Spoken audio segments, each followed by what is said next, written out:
पाचव्या टप्प्यातही महाराष्ट्रामध्ये कमी मतदान। महाराष्ट्रामध्ये 3 वाजेपर्यंत 38.77% मतदान वाढवण्यासाठी लक्ष घाला।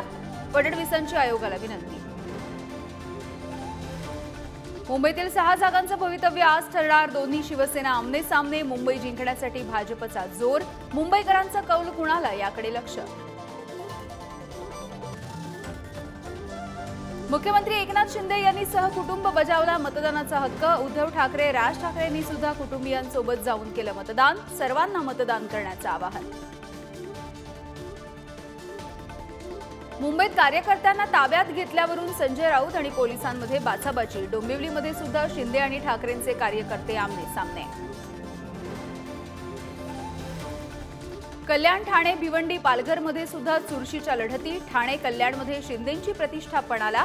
गड राखण्याचं शिंदेंसमोर आव्हान। नाशिकचे अपक्ष उमेदवार शांतिगिरी महाराजांवरती गुन्हा दाखल। ईव्हीएमला हार घातल्यामुळे कारवाई, तर भगवे कपडे परिधान केलेल्या कार्यकर्त्यांना ताब्यात घेतलं। उत्तर महाराष्ट्रातील 3 मतदारसंघांमध्ये आज मतदान। नाशिकमध्ये तिरंगी लढत, तर दिंडोरीमध्ये भारती पवार यांची प्रतिष्ठा पणाला। धुळ्यामध्ये सुद्धा बच्छाव आणि भामरेंमध्ये चुरशीचा सामना। मुंबईमध्ये सेलिब्रिटींचं मतदान। अक्षय कुमार, जान्हवी कपूर, फरहान अख्तर, प्रशांत दामले, नाना पाटेकर, गोविंदानं सुद्धा बजावला मतदानाचा हक्क। 12वीच्या विद्यार्थ्यांसाठी मोठी बातमी। उद्या दुपारी 1 वाजता महाराष्ट्र बोर्डाचा 12वीचा निकाल लागणार।